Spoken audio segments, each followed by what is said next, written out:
مرتبہ سورہ فاتحہ، تین مرتبہ سورہ اخلاص کی تلاوت فرمائے مرحوم سید قاسم عباس ابن سید عون محمد کی روح صلی اللہ علیہ وسلم.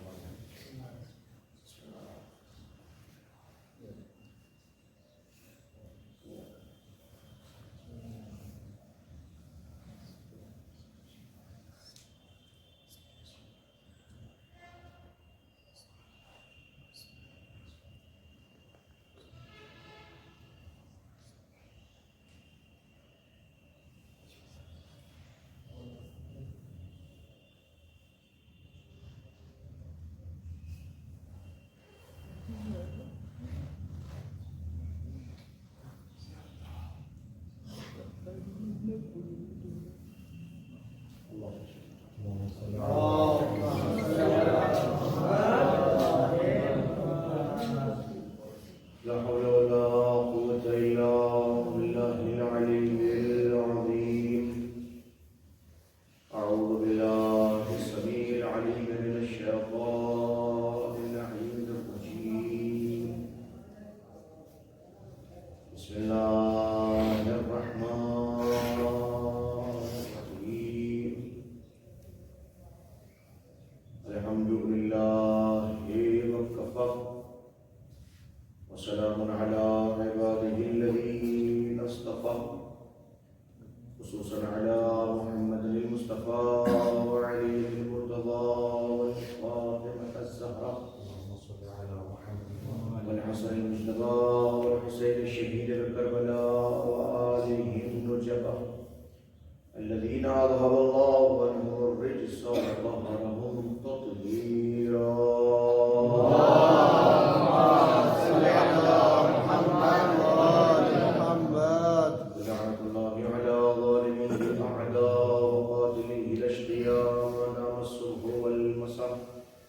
أما بعد فقد قال الله تبارك وتعالى في محكم كتابه العلى والفرقانه الهدى.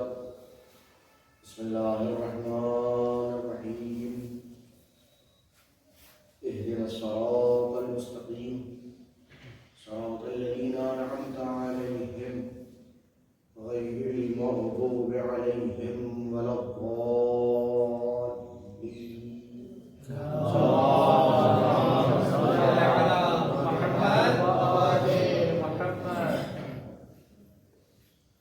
خداوند قدوس کی عظیم ترین کتاب، جس میں وہ سورہ جس کو سورہ فاتحۃ الکتاب کہا جاتا ہے، جو قرآن مجید کا اکیلا ایسا سورہ ہے کہ جو 2 مرتبہ نازل ہوا، اور اس کی افادیت اور اہمیت یہ ہے کہ جس کے بغیر ایک انسان اس عبادت کو بھی انجام نہیں دے سکتا کہ جو اہم ترین عبادت ہے، جس عبادت بنیاد کے اوپر تمام تر اعمال کی قبولیت اور رد ہونے کا دارومدار ہے. فَإِن قُبِلَتْ قُبِلَ مَا سِوَاهَا وَإِن رُدَّتْ رُدَّ مَا سِوَاهَا. اگر نماز قبول تو ما سوا نماز جتنے اعمال ہیں وہ سب قبول، اور اگر نماز رد تو ما سوا نماز جتنے بھی اعمال ہیں وہ سب کے سب رد. لہذا ضرورت ہے کہ ہم اپنے تمام اعمال کی قبولیت کے لیے فکر کریں کہ ہماری نماز قبول ہو، اور نماز کی قبولیت اس وقت تک ممکن نہیں ہے جب تک کہ ہم بقول حضور سرور کائنات حضرت محمد مصطفیٰ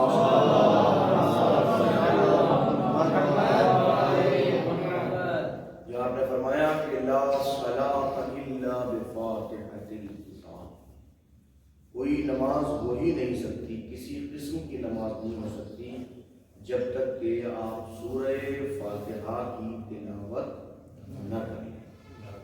اس کا مطلب یہ ہے کہ سورہ فاتحہ وہ ہے کہ جو نماز کی تکمیل کا اہم ترین جز ہے، جس کے بغیر نماز کی تکمیل نہیں ہو سکتی، اور قبولیت کے لیے کسی بھی عمل کا مکمل ہونا نہایت ضروری ہے. اور نماز اس وقت مکمل ہوتی ہے کہ جب نماز میں سورہ مبارکہ فاتحہ کی تلاوت کی جائے. تو اس کا مطلب یہ سورہ اتنا اہم ہے کہ اگر یہ سورہ نہ پڑھا جائے تو گویا اس سورے سے روگردانی کہیں نہ کہیں انسان کی تمام تر زندگی کو اکارت کرنے کے لیے کافی ہے۔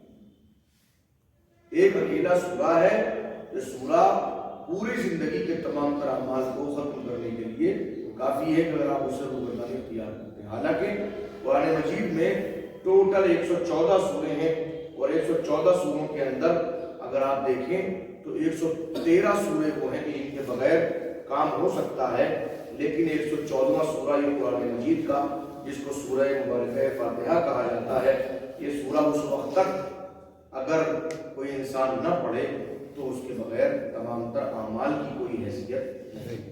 اب اس سورہ کے اندر یہ حکم کہ اہدنا الصراط المستقیم، اہدے صیغہ امر ہے، پروردگار ہدایت فرما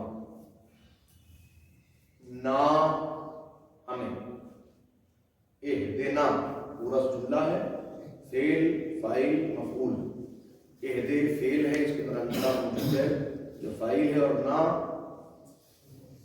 مفعول بھی، اہدنا ہمیں ہدایت فرما، کس کی؟ صراط المستقیم، صراط مستقیم، صراط مستقیم ہمیں دکھنا ہے، اور اگر ہم ہیں تو ہمیں مسلسل وہ نظر آتی رہے، ہم اس سے ہٹنے نہ پائیں۔ سوال پیدا ہوتا ہے صراط مستقیم کیا ہے؟ وضاحت صراط الذین، ان لوگوں کی صراط، ان لوگوں کا راستہ، انعمت علیہم، جن کے اوپر تم نے اپنی نعمتوں کا نزول فرمایا، جن کے اوپر تم نے اپنی نعمتیں نازل فرمائی، غیر المغضوب،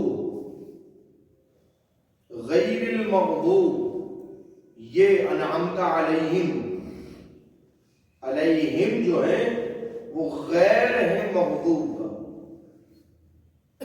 ایک انعمت علیہم وہ افراد ہیں کہ جن کے اوپر تیرا غضب نازل نہیں ہوا، وَلَضَّالِّينَ، اور نہ ہی وہ ہیں کہ جو گمراہ ہیں۔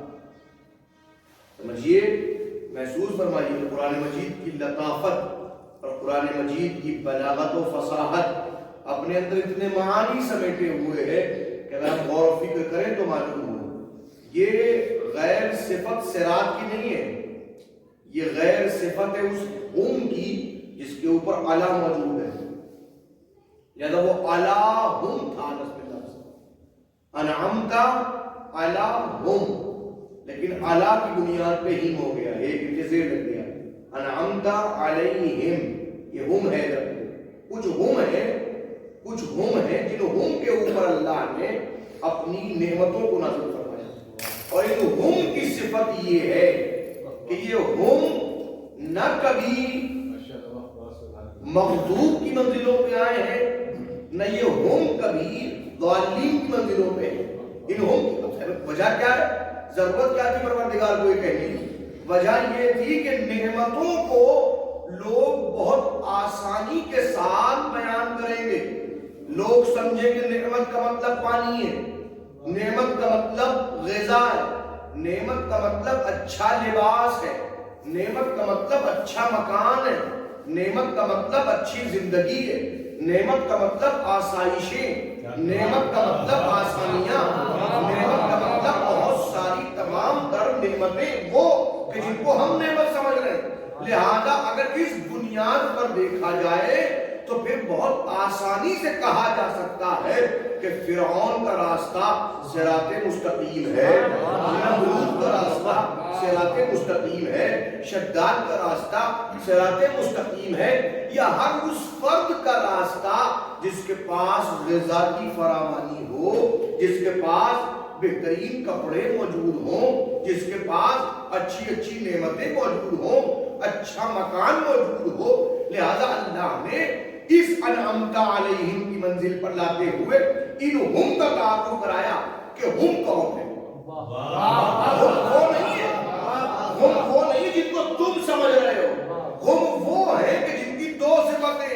نہ یہ کبھی مغضوب کی منزلوں پہ آئے نہ کبھی ضالین کی منزلوں پہ آئے. یعنی اب ہمیں فقط ایک شے نہیں دیکھنا کہ کس کس کے اوپر اس کی نعمتوں کا نزول ہوا ہے.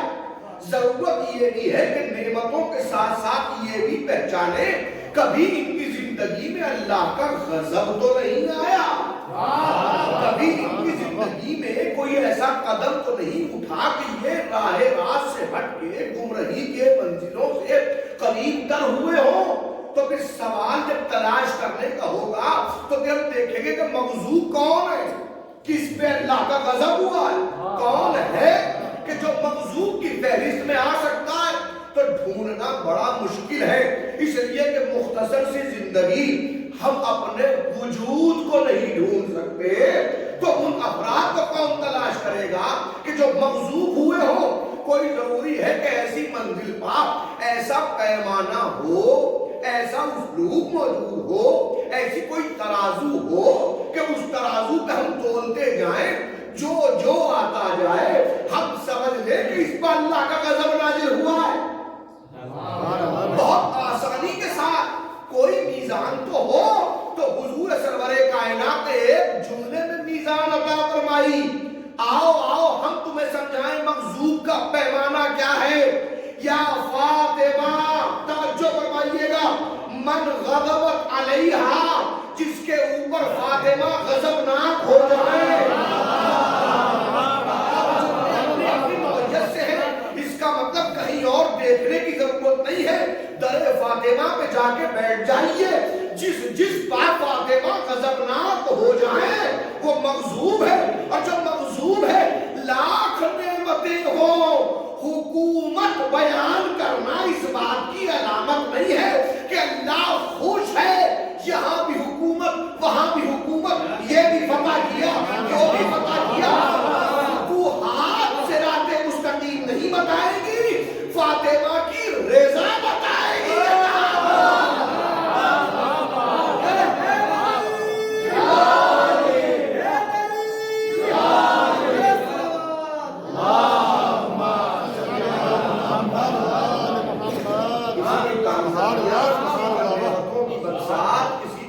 مسلسل نعمتوں کی فراوانی, کسی کے دسترخوان کا وسیع ہونا اس بات کی علامت نہیں ہے کہ اللہ خوش ہے.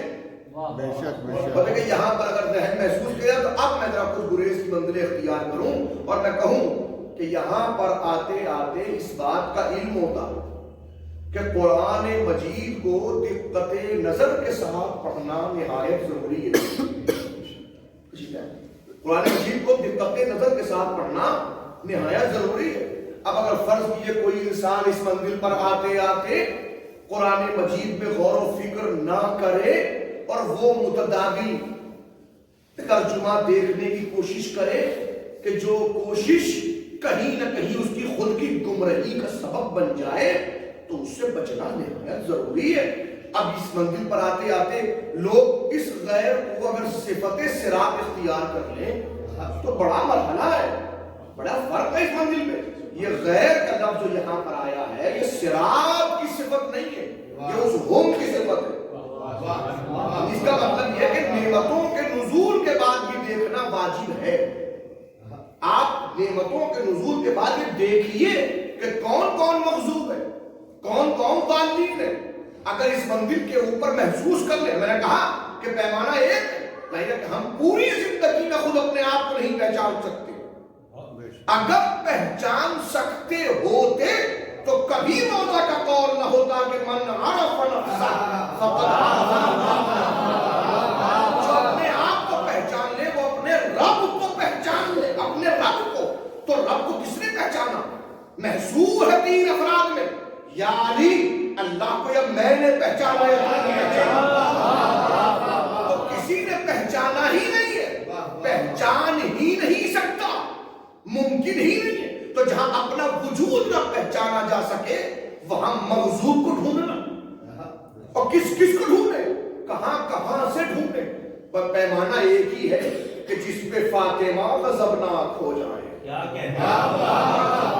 توجہ فرمائیے گا, یہ دعا وہ دعا کہ جو سورہ مبارکہ فاتحہ کا اہم ترین جز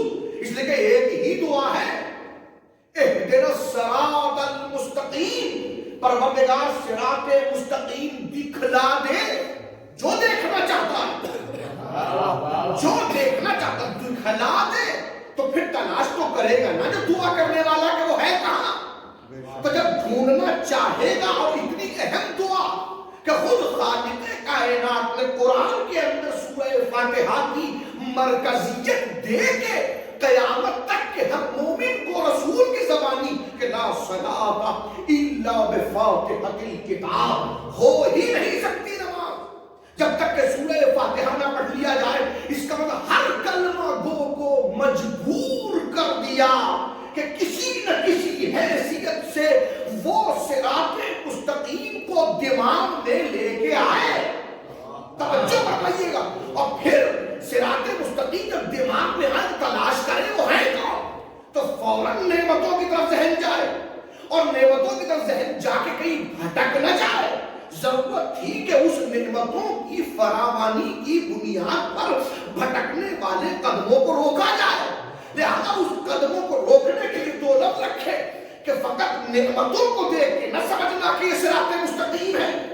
ضرورت ہے کہ پہچانو مغضوب تو نہیں ہے، پہچانو کہیں ضالین تو نہیں ہے. تو آپ اس منزل پر آتے آتے اگر یہ معلوم ہوا کہ مغضوب وہ ہے جس پہ فاطمہ غضبناک ہو، تو پھر یہ بھی ڈھونڈیے کہ فاطمہ کس پر غضبناک ہے، تلاش کیجیے. تو اگر کوئی غلط کتاب نہ ملے تو جس کو دنیا صحیح کہہ دے، کہ جہاں شہزادی کے متعلق صحیح کتاب کے جملے موجود ہیں وہی ماتت.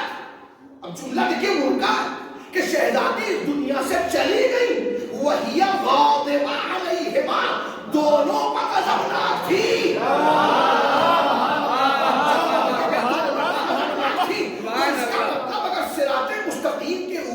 آنے کے لیے نعمتوں کی فراوانی دیکھنے والے لوگ بہت سارے لوگوں کو دیکھے تو دیکھتے رہے، مگر کم سے کم غضبناک کی منزلوں پر مغضوب کون ہے مجھے تعداد 2 سے زیادہ کی نہیں ملی.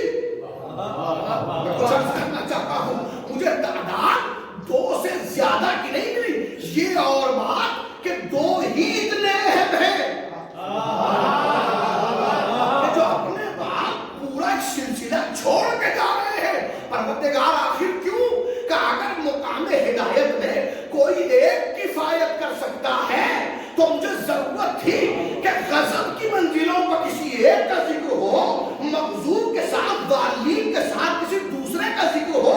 اے اللہ اللہ، آخر بخاری جیسی کتاب میں علیہما کا لفظ کہیں اس بات کی طرف اشارہ تو نہیں ہے کہ ایک مغضوب ہے اور ایک ضالین ہے.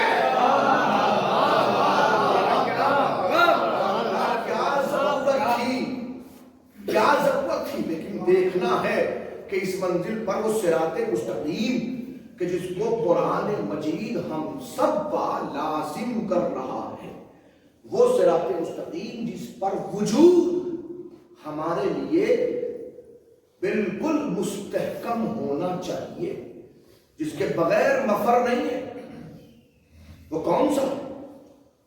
اب ایک خاص منزل جس کا اشارہ کروں اور پھر میں گریز اختیار کروں اسی طرف جانے کے لیے.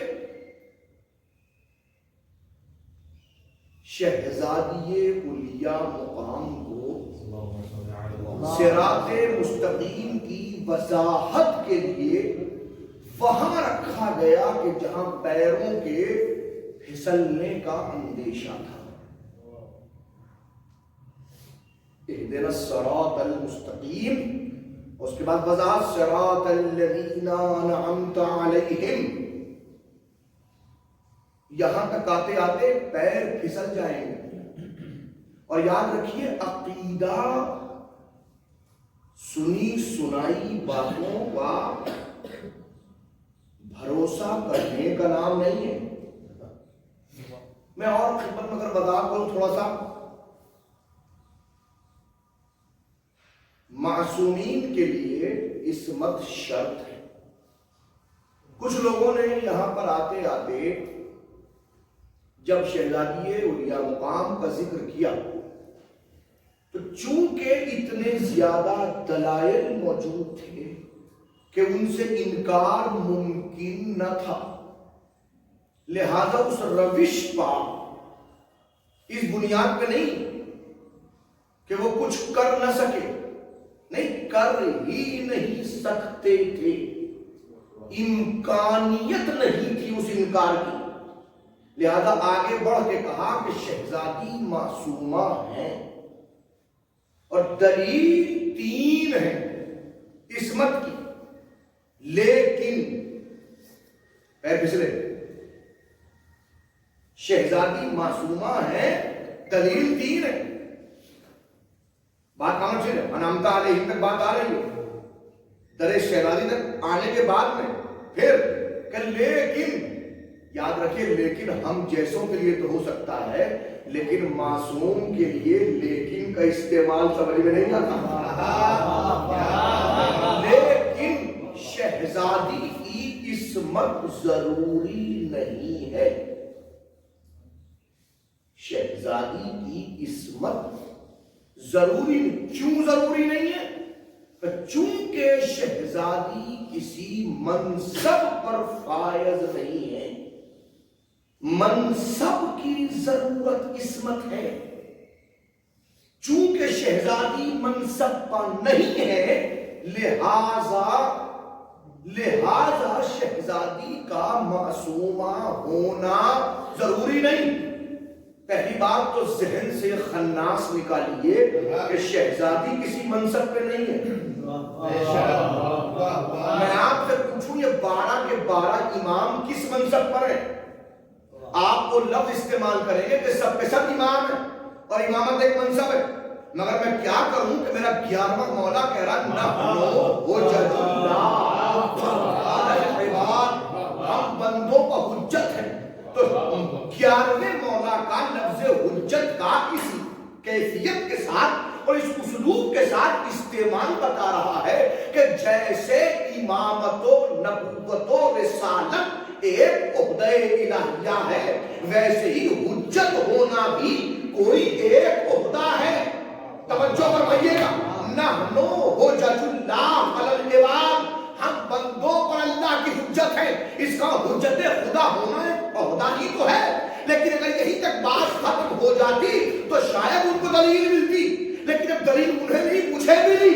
توجہ فرمائیے گا کہ جہاں 11واں والا فرماتا ہے نحن حجج اللہ علی العباد وجدتی فاطمۃ الزہرا حجت اللہ علینا، ہم بندوں پر حجت ہے، ہماری دادی ہمارے اوپر اللہ کی حجت ہے۔ جب بندوں کی حجت کا معصوم ہونا ضروری ہے تو جو حجتوں کی حجت ہو،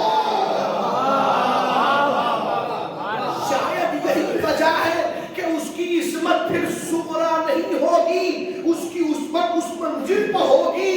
توجہ فرمائیے گا کہ اگر بارگاہ رسالت مآب ان افراد کو ظاہر کرنے کے لیے آمادہ ہو اور کھلے میدان میں لے کے آئے تو آگے آگے رسالت مآب، درمیان میں عصمت مآب، بالکل پیچھے حضور سرور کائنات اور شہزادی اولیاء مقام کے امامت مآب، اور کیفیت یہ ہے کہ ایک قدم بڑھا دیں تو رسول ہو جائیں، پیچھے ہٹ جائیں تو امام ہو جائیں۔ کیفیت یہ ہو کہ حجتوں کی کیفیت، کہ حجتوں پر حجت، تو کیا یہ خود ایک عہدہ نہیں ہے؟ خود ایک عہدہ نہیں ہے، عہدہ ہے۔ اب اگر فرض کیجیے آپ کی بات کو مان بھی لے کہ عہدہ نہیں ہے لہذا عصمت ضروری نہیں ہے، تو پھر میں کہوں گا کہ اب بھی آپ غلطی پائیں۔ آپ نے منطقی اعتبار سے اگر صغرا کبرا بنا کے نتیجہ نکالا تو شکل اول کے اندر اس بات کی وضاحت ہوتی ہے کہ موجب کلیہ کا عکس نقیض موجب کلیہ ہوتا ہے۔ میں کچھ کاش سمجھنے کی کوشش کی جائے۔ اگر یہ بات سمجھ میں آ رہی ہے تو یوں سمجھیں، بہت آسان سے الفاظ کے ساتھ توجہ کیجیے گا کہ اگر عہدے کے لیے عصمت ضروری ہے تو کیا عصمت کے لیے بھی عہدہ ضروری ہے؟ چھوٹا سا سوال ہے، یقیناً ایک طرف بالکل ٹھیک ہے کہ ہر منصب دار کے لیے معصوم ہونا ضروری ہے، لیکن کیا ہر توجہ بھائی معصوم کے لیے عہدہ ہی ضروری ہے؟ مجھے جواب نہیں ملا، مجھے جواب نہیں ملا۔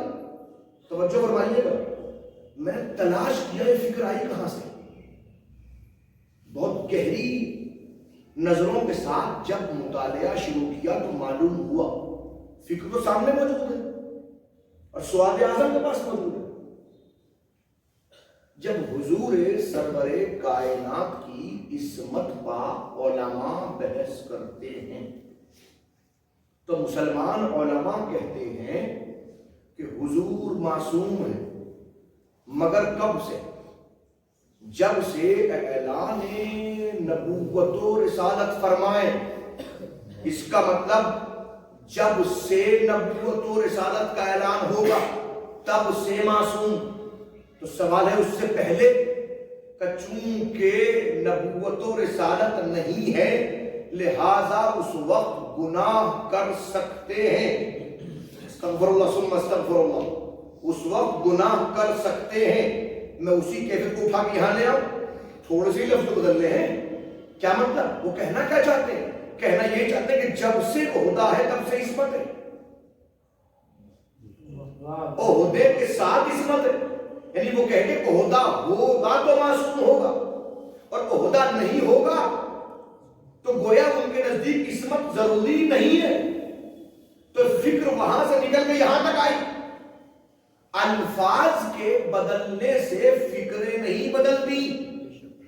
کوئی اللہ کہے، کوئی گاڈ کہے، کوئی بھگوان کہے تو الفاظ کی تبدیلی سے شخصیت نہیں بدلتی، نہ افکار بدلتی ہیں۔ الفاظ اپنی جگہ رہتے ہیں اور الفاظ کہیں اور تک پہنچاتے ہیں۔ انہوں نے سلسلہ عصمت میں اس کا ذکر کر کے کم سے کم ہمیں متوجہ کیا کہ اگر کوئی شہزادی کے بارے میں اس طرح کی باتیں کرے تو سمجھ لو وہ کل کا وہابی تھا، یہ آج کا وہابی ہے۔ فکر وہیں سے نکل کے آئی ابن تیمیہ کے پاس سے، وہیں سے۔ اس وقت ابن تیمیہ نے اس بات کو کہا ہے کہ جب سے عہدہ ہے تب سے عصمت۔ گویا اس کے نزدیک عصمت ہمیشہ عہدے کی مرہون منت ہوتی ہے۔ ہمارے یہاں یہ کیفیت نہیں ہے، ہمارا مزاج یہ ہے۔ اور اس بات کو گفتگو کو ختم کروں میں آگے بڑھ کے کہ مزاج فقط یہی نہیں کہ ہم بغیر عہدے کی عصمت کے قائل ہیں، ہم تو یہ بھی کہتے ہیں کہ ہم تو آپ کی ان دلیلوں سے جو دلیل عصمت انبیاء کے منافی آپ پیش کرتے ہیں، ہم تو ان سے عصمت ثابت کرتے ہیں۔ سید مرتضیٰ کی لکھی ہوئی کتاب تنزیہ الانبیاء، جس میں سید مرتضیٰ شریف رضی کے بڑے بھائی نے انبیاء کے حوالے سے عصمت کے تئیں پیش ہونے والے اشکالات کا جواب دیا، اور انہوں نے تمام ان روایتوں کے ساتھ ساتھ ان آیتوں کو وَعَصَىٰ آدَمُ رَبَّهُ فَغَوَىٰ، قرآن صاف صاف کہہ رہا ہے کہ اللہ کے عبد، اللہ کے نبی، اللہ کے برگزیدہ، اللہ کے جانشین، وَعَصَىٰ آدَمُ رَبَّهُ، آدم نے اپنے رب کا عصیان کیا۔ تو جب قرآن صاف صاف کہہ رہا ہے تو آپ عصمت کے کیسے قائل ہیں؟ میں کہوں گا یہ عصمت یہی تو بیان کرنے کے لیے ہے، اور یہ آیت اس بات کی دلیل نہیں ہے کہ آدم غیر معصوم ہے، یہ اس بات کی دلیل ہے کہ یہ معصوم ہے۔ توجہ کیجئے گا، جتنی بھی انبیاء سے متعلق ترک اولیٰ کی آیات موجود ہیں وہ اس لیے نہیں ہے کہ ان سے گناہ ہو سکتا ہے، ہم کہیں گے ہو سکنے ہی تو بیان کر رہا ہے قرآن۔ میں وضاحت کرتے ہوئے جملہ کہوں، تین قسم کی مخلوق اللہ نے رکھی ہے۔ ایک مخلوق وہ ہے جو سوائے عقل کے کچھ میسر ہی نہیں ہوا، عقل کل بس، وہاں شہوات کا گزر بھی نہیں، وہ ہے ملائکہ۔ دوسری وہ کہ جہاں فقط شہوتیں ہی شہوتیں ہیں، عقل کا گزر نہیں ہے، وہ ہے جانور۔ ایک طرف عقل ہی عقل، ایک طرف جانور ہی جانور۔ جانور کسی بھی باغ میں گھس کے چرنا شروع کر دے بغیر یہ دیکھے کہ اپنا ہے کہ غیر، جائز ہے کہ ناجائز، تو آپ اس جانور کو کچھ نہیں کہتے کہ کہاں گھس گیا، کہاں چرنے کھڑا ہو گیا۔ یہی کہیں گے بھئی جانور ہے، اسے کیا پتا اپنا اور پرائے کا فرق کیا ہے، اسے کیا معلوم حلال کیا اور حرام کیا ہے۔ اس کا مطلب جو بھی حلال و حرام کو دیکھے بغیر باغ چل جائے، سمجھ لیں وہ جانور ہے۔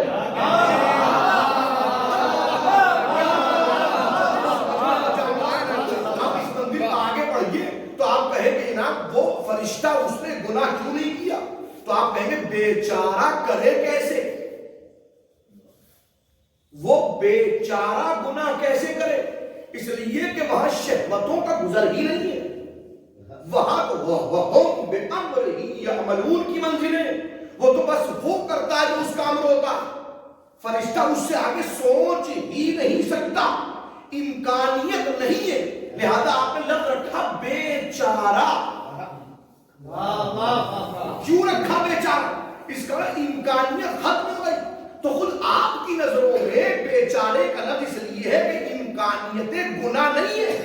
تو اگر ہمارے معصوم بھی اس منزل پہ ہو تو پھر آپ بھی اس وقت کو اجباری سمجھ گئے بیچارے ہیں،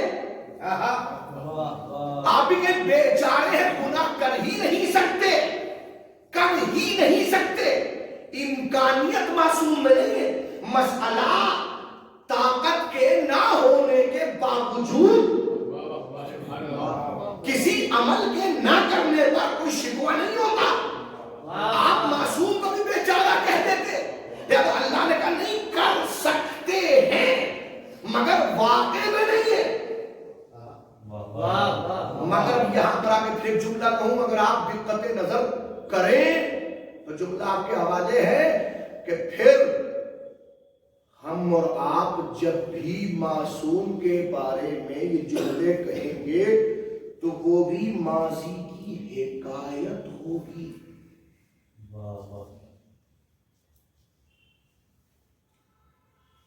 وہ بھی ایک واقعے کا بیان ہوگا۔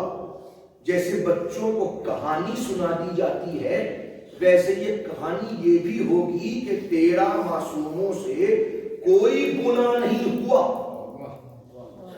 تو پھر ان کا کیا مرتبہ ہے؟ دونوں منزلیں ہیں۔ عصمت سنی سنائی باتوں پر یقین کرنے کا نام نہیں ہے، عصمت نام ہے اس بات کا کہ آپ مکمل طور پر دلیل کے ساتھ یہ کہہ سکیں۔ اب وہ کیسے ثابت ہوگی؟ تو ثابت ایسے ہی ہوگی کہ ایک طرف بیچارگی کا تمغہ ہٹائیے اور یہ کہیے میں اس مندر پر جب پہنچا تو ایک مندر پر آتے آتے ایک خاص کیفیت تھی۔ جب شرح تجوید میں پڑھ رہا تھا تو میں نے اپنے استاد سے کہا پھر میرے اپنے عقیدے میں معصوم کی ڈیفینیشن کیا ہونی چاہیے؟ کہ معصوم اسے کہتے ہیں کہ جو گناہ پر قادر ہو مگر نہ کرے۔ میں نے کہا بھائی کیسے ممکن ہے کہ ایک سامنے کی بات ہے، آپ کے سامنے کوئی نالی میں بہت اچھا صاف اور شفاف پانی جا رہا ہو اور وہ نالی آپ کو پتا ہے کہ اس میں غلاظت بھی جاتی ہے اور صاف پانی جا تو کیا آپ اس پانی کو پیئیں گے؟ میں نے کہا نہیں، تو کیوں نہ پیئیں گے، صاف تو ہے۔ میرا علم ہے، میں نہ جانتا ہوں۔ انہوں نے کہا فوراً کہا کہ میں تم تھوڑا سا علم رکھ کے ایک نالی کا پانی نہیں پیتے جو مدینۃ العلم ہو، جس کے علم کا کمال یہ ہے۔ قرآن میں والراسخون فی العلم تعبیر یہ نہیں بتاتی معصوم کے پاس کتنا علم ہے، تعبیر یہ بتاتی ہے وہ علم میں ڈوبے ہوئے ہیں۔ جہاں تک سوچ سکتے ہو تمہاری سوچ محدود ہو سکتی ہے، ان کا علم محدود نہیں ہو سکتا۔ لہذا اس وقت حقیقت اس کے کر سکتے ہیں،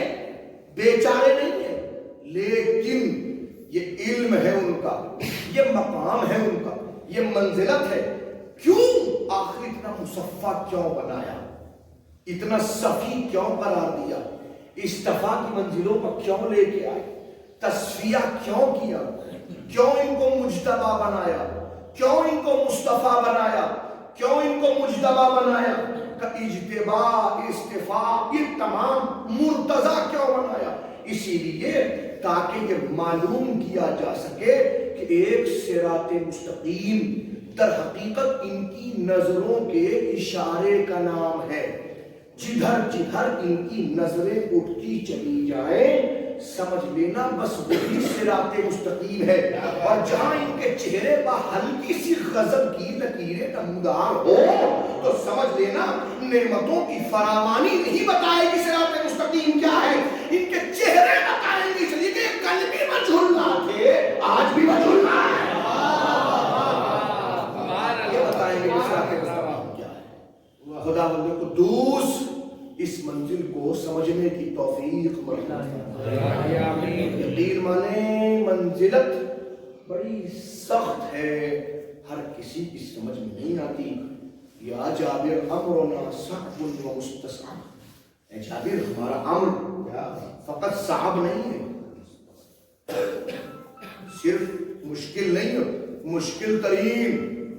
لا يتحمله الا مؤمن قد امتحن اللہ قلبہ للایمان.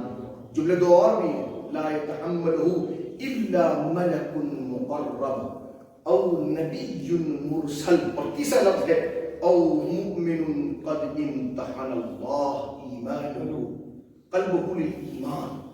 ہمارا امر کوئی نہیں برداشت کر سکتا، یا ملک، ہر ملک بھی نہیں، ملک مقرب ولا نبی مرسل، ہر نبی بھی نہیں، وہ نبی جو اس کو رسول بنا کے بھیجا گیا.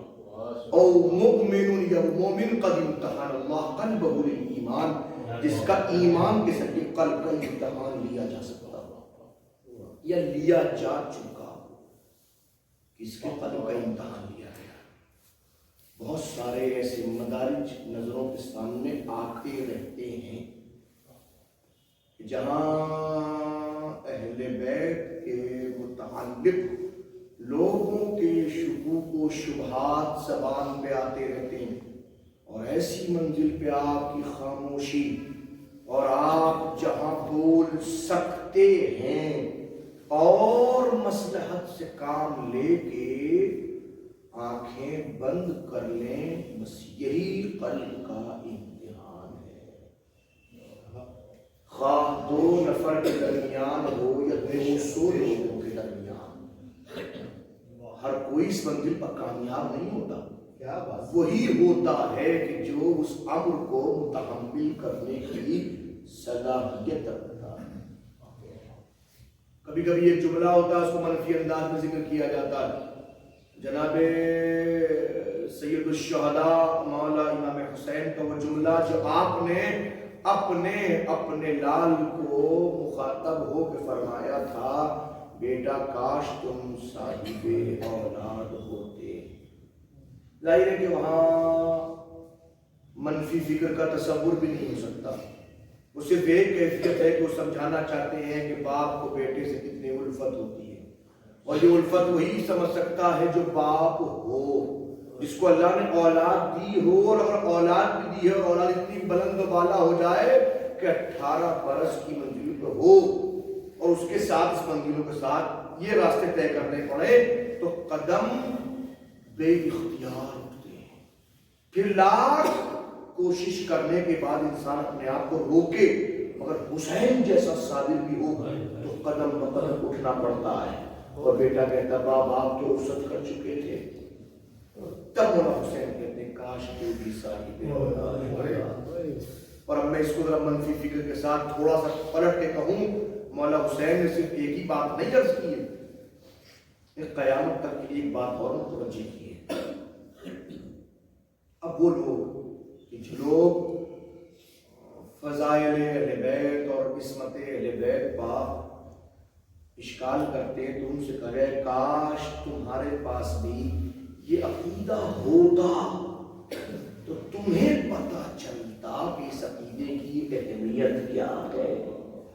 مولا حسین جنہوں نے کربلا کے میدان میں نہیں زندگی عجیب سی منزلیں ہیں، خاص کربلا اس لیے کہ کربلا زندگی حسین کا وہ عظیم ترین مرقع ہے کہ جو ہر کیفیت کو سمیٹے ہوئے۔ 57 برس کے حسین کی زندگی آپ 56 برس 354 دن نہ دیکھیں، ایک عاشور کو اگر دیکھ لیں تو 57 برس کے حسین کی پوری زندگی سامنے آ جائے۔ کربلا میں حسین نے بد دعا نہیں کی ہے، مگر کی ہے تو ایک مرتبہ جب اللہم اشہد علی ہؤلاء القوم فقد برزوا الیہم، پروردگار تو گواہ رہنا کہ اب میں ان کی طرف اسے بھیج رہا ہوں کہ اشبہ الخلق والخلق، پروردگار اسے جو خلق کے اعتبار سے خلق کے اعتبار سے بے نبی، تیرے نبی سب سے زیادہ اشبہ ہے، سب سے زیادہ شبیہ ہے۔ اور اس کے بعد فوراً ہاتھ نیچے نہیں آئے، فوراً کا پروردگار اللہم افتح الرحمہ والنساء، یہ کچھ الفاظ ہے، پروردگار اس کے رحم کو قطع کر دے، کیوں؟ اس لیے کہ جوان علی اکبر جیسا ہو تو حسین کو بد دعا کرنی چاہیے۔ بس عزیز میں دو جملے کہوں اور یہی وجہ ہے کہ علی اکبر کیا ہے قسم بخدا کوئی نہیں سمجھ سکتا۔ اگر کبھی کسی دشمن کا کوئی ایک واقعہ نظروں کے سامنے گزرے، میں ایک جملہ کہ گفتگو ختم کر رہا ہوں، آپ کی آنکھوں میں آنسو آ گئے، کفایت ہے اس منزل پہ اِسارے ثواب کے لیے۔ میں جملہ کہوں، روایت کہتی ہے ارے کوفہ یہ شام کا بازار ہے جہاں سے ایک مرتبہ قافلہ گزر رہا ہے، اور ایک مرتبہ کسی نے علی اکبر کے سر کو دیکھا، چہرے کو دیکھا، اور ایک بیوی جو تماشا دیکھنے کے لیے آئی ہوئی تھی تڑپ کے کہتی بیویوں آؤ، ارے میں دعا کرتی ہوں تم سب آمین کہنا۔ ایک مرتبہ اس تماشا دیکھنے والی بیوی کو متوجہ پا کے کچھ لوگ متوجہ ہوئے اور سب بیویوں نے ہاتھ اٹھائے۔ ایک مرتبہ وہ بیوی جو تماشا دیکھنے کے لیے آئی دعا کرتی ہے، اے پروردگار اس جوان کے مرنے سے پہلے اس کی ماں اس دنیا سے جا چکی ہو، برداشت نہ کر سکی زینب، برداشت نہ کر سکی ام لیلا، اے بی بی کیسی دعا کر رہی ہے، اے میرا اکبر مینوں کے سامنے میں دیکھ رہی تھی، ارے جوان کا سینہ تھا ظالم کی برچی لی گئی۔ وَسَيَعْلَمُ الَّذِينَ ظَلَمُوا أَيَّ مُنقَلَبٍ يَنقَلِبُونَ أَلَا لَعْنَةُ اللَّهِ الْقَوْمِ الظَّالِمِينَ۔